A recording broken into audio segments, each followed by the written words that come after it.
저 양리학의 요점 정리. 첫 번째, 약물의 이해에 대해서 나가겠습니다. 자, 약물의 이름은 우리 각각의 일반명, 화학명, 상품명을 참고해 주시고요. 자, 두 번째 중요한 보관 관리 및에서 설명을 다시 한번 드리겠습니다. 자, 대부분의 일반 약은 몇 도? 30도 이하의 서늘하고 통풍이 잘 되고 직사광선을 피하고 어두운 곳에서 보관을 하고요. 자, 그 외에 중요한 혈청, 예방 백신, 인슐린, 간장 추출물, 알부민, 글로불린, 헤파린. 제가 앞 글자만 따서 그린간 예방 알혈 이렇게 외우셔도 되고, 자, 우리가 보관해야 되는 이 약물들 몇 도? 냉장이니까 2에서 5도 냉암수에서 보관해야 합니다. 자, 그래서 냉장 보관약, 혈청 예방 백신, 인슐린, 간장 추출물, 알부민, 글로불린, 헤파린, 그일간 예방 알혈 꼭 기억하시고요. 자, 다음 기름약은 몇 도? 10도. 기름 10. 기름 10입니다. 기름은 10도에서 보관하고요. 자, 좌약은 우리가 어디서? 상온, 실온. 그쵸? 우리 체온의 적절한 온도에서 서서히 녹아가기 때문에 냉장이나 냉동에 보관하게 되면 우리 몸의 체온에서 녹기까지가 시간이 오래 걸려요. 그러니까 상온에서 보관한다, 실온에서 보관한다. 좌약. 좌약은 어디예요? 우리가 들이나 항문이나 우리가 이런 곳으로 통해서 체온을 통해서 녹이는 약이죠. 자, 그다음에 백신 냉장고 우리 아까 예방, 혈청, 헤파린, 인슐린 등등 보관해야 되는 거. 자, 온도 점검은 하루에 2번. 기록한 온도도 2년. 그래서 하루 2번, 2년 보관한다. 같이 기억해 두시고.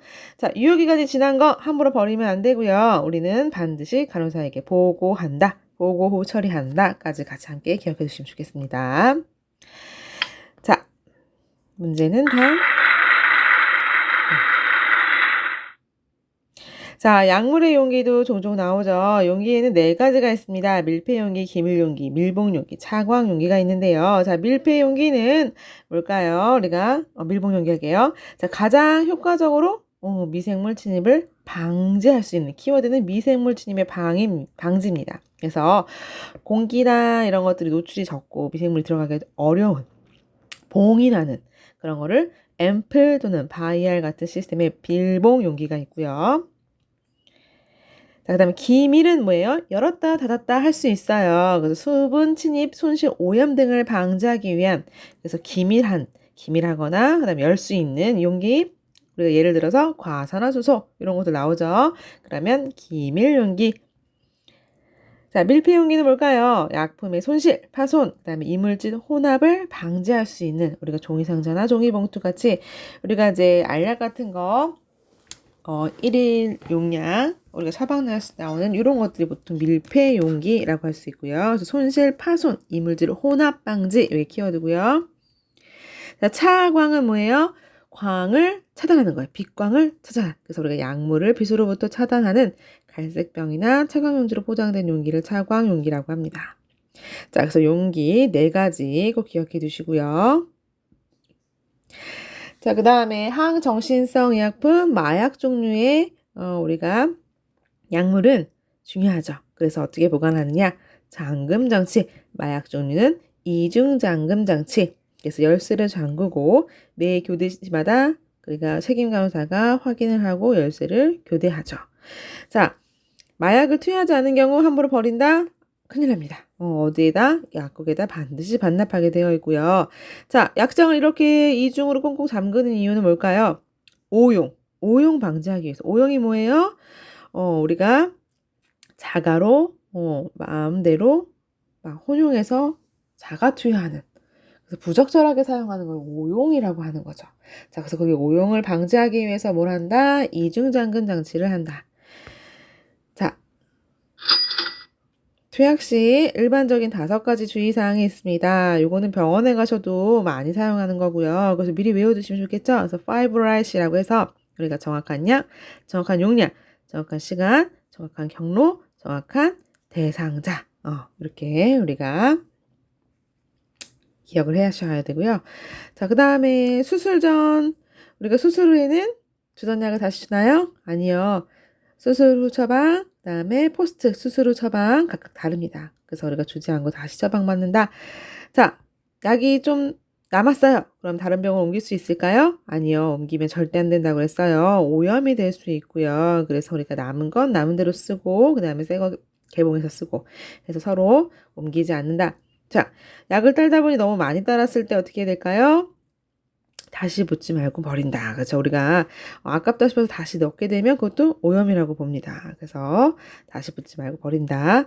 자, 경구투 역시 우리가 빠른 전체적으로 기대할 때 언제 복용한다? 식전에. 왜? 여러 가지 이런 위에 있는 내용물들이 그 흡수율을 좀 방해할 수 있기 때문에 공복인 상태에서 복용하면 우리가 빠른 투여를 원하지만 그렇지만 또 자극적인 약물을 공복 시에 먹으면 또 위가 자극될 수 있으니까 각각의 약들이 기전에 있었어요.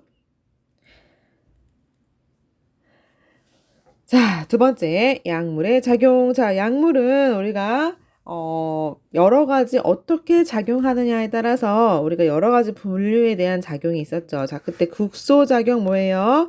그 부위만 국한되어 나타나는 그 작용된 부위에만 우리가 나타나는 양리작용을 국소작용이라고 하고 이는 보통 연고류나 소독약 우리가 이제 뒤에서 배울 리도카인, 마취제 같은 그 부위만 우리가 적용될 때 국소작용이라고 표현을 쓰고요.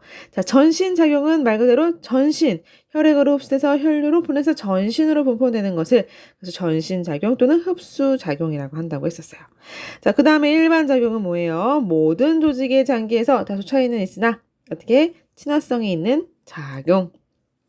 그다음에 선택작용은 특정 조직이나 그 장기에 강하게 작용하는 경우에 그 선택작용이 강할수록 그 약물의 선택 가치는 높다라고 했었죠.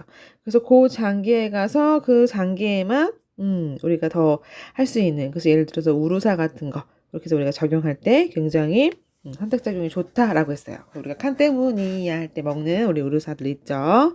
자, 그 작용입니다. 자, 그 다음에 직접작용과 간접작용이 있는데요. 자, 직접작용은 우리가 1차 적용이라고도 하고, 우리가 그 약물이 조직이나 기관에 직접 가서 일으키는 거. 간접은 우리가 직접 작용하지 않고 2차 작용으로 가는 경우. 그래서 우리가 그쪽에 가서 직접 작용을 하느냐, 아니면 간접으로 작용하느냐에 따라서 직접작용과 간접작용으로 나눈다 했었어요.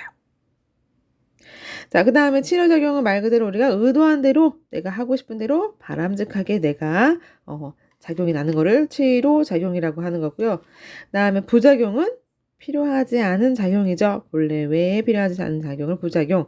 자, 독작용은 생명에까지 위험을 주는 작용을 독작용이라고 한다.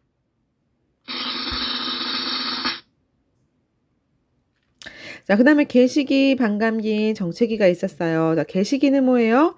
투약한 후에 처음에 반응을 보이는 우리가 이제 딱 개시한다. 우리가 뭐를 살 때 개시한다 한다고 했죠. 그래서 우리가 딱 우리가 입장과 동시에 문을 열었을 때 그때 우리가 개시 신체가 약물을 처음 반응을 보이는데 자, 반응을 보이다가 이제 쭉 흡수가 되면서 작용을 하고 계속 평생 그거에 우리 몸에 가두진 않아요. 그렇죠? 사용할 거 사용하고 필요 없으면 우리가 내보내야 되는데 그때부터 우리가 이제 사용하고 그 가치가 떨어지기 시작해서 반 정도가 감소하는 시기가 뭐냐면 반감기라고 합니다. 그래서 처음에 투약한 농도의 반으로 감소하는 걸 뭐라고 한다? 반감기. 그렇죠?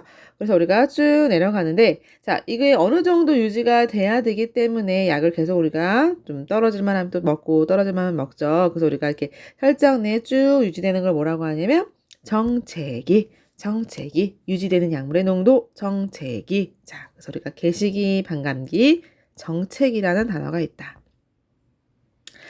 자, 약물을 우리가 또 먹게 되면요. 기전들이 이제 이렇게 쭉 내려와요. 그래서 우리가 입으로 먹고 쭉 내려서 위를 내려가서 소장에서 흡수하고 나면 혈류로 바로 들어가지 않고 간이란 곳에 가서 우리가 뭐 하냐면 대사작용을 합니다.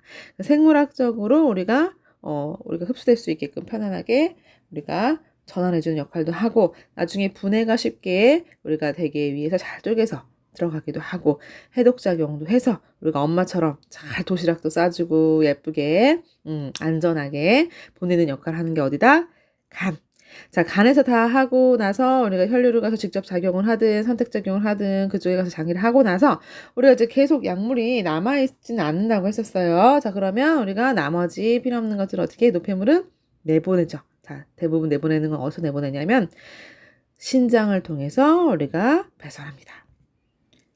자, 그래서 우리가 체내 양리작용에는 흡수, 분산, 대사, 배설이라는 단어들이 있고, 자, 흡수는 키워드가 혈류내입니다. 약물을 투여 후 혈류내로 들어가는 과정. 자, 그래서 우리가 만약에 IV를 했다. 그러면 IV 하면서 바로 혈류 들어가겠죠. 그 대신 우리가 경구, 입으로 투여했다. 그러면 우리가 위로 가서 우리가 소장까지 가서 그렇게 흡수되는. 그래서 우리가 쑥 들어가는 그런 과정, 혈류까지 들어가는 과정을 흡수. 자, 분산은 뭐예요? 자, 혈류내로 우리가 피를 통해서 전달을 하죠. 그래서 우리가 쭉 혈류내로 돌다가 그 작용 부위까지 이동하는 과정을 뭐라고 한다? 분산. 자, 그래서 아까 또 분산까지 가기 전에 우리가 약물의 생체 내에서 활성. 우리가 비활성 상태로 전환하는 걸 뭐라고 한다? 대사. 자, 대사는 어디서 한다? 간. 자, 다 쓰고 남은 노폐물, 자, 대사산물과 약물을 어디로? 체외로 배출하는 걸 뭐라고 하냐면 배설. 자, 배설은 어디서 한다? 신장. 자, 그래서 우리가 흡수, 분산, 대사, 배설. 자, 대사는 어디서? 간. 배출은 어디서? 신장. 이 두 가지는 반드시 기억하시라고 했고요.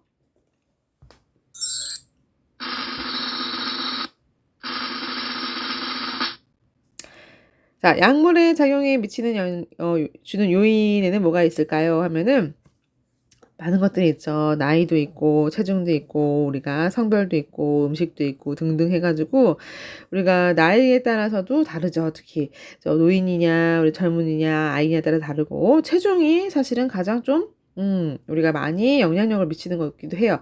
그래서 우리가 몸무게다. 아무리 키가 커도 몸매가 날씬하거나 체중이 덜 나가게 되면, 그거에 우리가, 반응을 얼마큼 하고 얼마나 체외로 받아들일 수 있느냐에 따라 달라지기 때문에 우리가 체중을 조금 비중 높게 보고 있죠. 자, 그다음 성별, 여자냐 남자에 따라서 우리가 그 분포도가 다르기 때문에 거기서 좀 차이가 주고요. 자, 음식 중 우리가 공복에 먹느냐, 우리가 아니면은 식후에 먹느냐에 따라서도 요인이 달라진다고 했었어요. 자, 그다음에 유전적인 거, 또 심리적인 거. 어떤 사람은 조그만 게 먹어도 그게 괜찮고 아니면 어떤 분은 조금만 먹어도 과민하게 반응하는 사람들이 있죠. 이런 요인 때문에 그런 거고 투여 시간, 경로 그래서 우리가 언제 식전에 먹냐, 식후에 먹냐, 뭐 하루에 3번 먹냐, 뭐 이런 거에 따라 다르고 경로 우리가 입으로 먹냐, 피하로 주사하냐 아니면은 정맥내로 직접 투여하냐에 따라서 다르죠. 그 외에 퇴질, 질병, 환경적인 요인에서도 다를 수 있다. 자, 그 중에서 약물 효과가 빠른 순서대로 좀 골라보세요 하면 어디겠어요? 우리가 아까 혈류내로 들어가서 우리가 혈관을 타고 보통 장기로 들어가니까 혈류내로 들어가는 것이 가장 효과가 빠르겠죠. 그래서 우리가 정맥내로 들어가는 가장 빠르고 그 다음에 근육주사, 그 다음에 피하, 그 다음에 경구, 입으로 들어가게 되면 효과가 좀 떨어진다. 그렇죠? 자, 그 다음에 우리가 많이 알고 있는 심리적인 요인을 이용해서 먹는 약은 무엇인가요? 자, 요거는 뭐냐면 우리가 항상 약을 계속 투여를 하면 좋은데 우리가 투여를 했는데도 불구하고 계속 더 아픈 것 같고 또 더 약을 원하는데 그 진통제를 계속 원할 때마다 줄 수는 없죠. 그러면 이제 중간 정도에 우리가 이제 심리적인 거를 좀 이용을 해서 줄 수 있는 약이 위약 또는 우리 책에 헌약 또는 플라시보라고 합니다. 그래서 이 약이 너에게는 꼭 진통 효과를 줄 거야 라고 해서 심리적인 걸 충분히 기대를 시킨 다음에 투여를 하는 겁니다. 그러고 나면 그 사람은 그 약물이 내용이나 색깔이나 뭐 맛이나 이런 것들이 다 비슷하다. 그러면은 이게 그 약인가 보다 해서 심리적으로 우리가 진통을 주는 효과의 약이구나 라고 해서 그 약을 먹고 우리가 반응을 하는 거를 심리적인 요인으로 위약을 처방을 가끔 하기도 합니다. 그래서 이건 위법은 아니고요. 가끔 이제 우리가 병원에서 진통제를 처방한다거나 여러 가지 원인에 의해서 처방할 때가 있어요. 자, 그렇다고 해서 이거를 위약인데 뭐 마약성 진통제를 줬다고 해서 우리가 마약성 진통제를 줬다라고 하면 안 되고요. 그 대신 만약에 위약을 줬다 그러면 나는 이런 상황에서 위약을 얼마큼의 용량을 어떻게 줬고 어떻게 반응을 하더라까지 정확하게 기록은 해줘야 되겠죠. 자, 그래서 우리가 영양을 주는 요인에는 이런 것들이 있다. 이거 참고하시면 되겠고.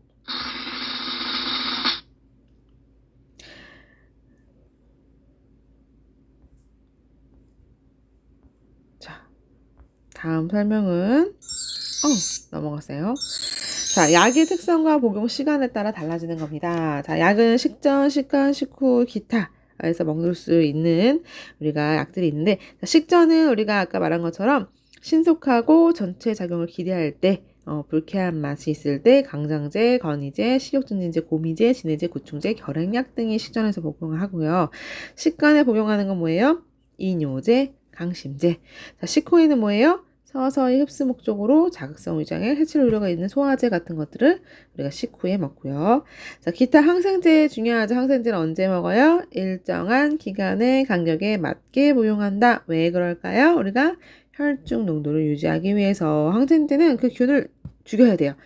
죽이기까지. 얘가 조금 약해지는 게 아니라 더 약해져서 힘을 못 쓸 때까지 약을 먹고 그래야지만 얘가 더 이상 힘을 키울 수가 없어요.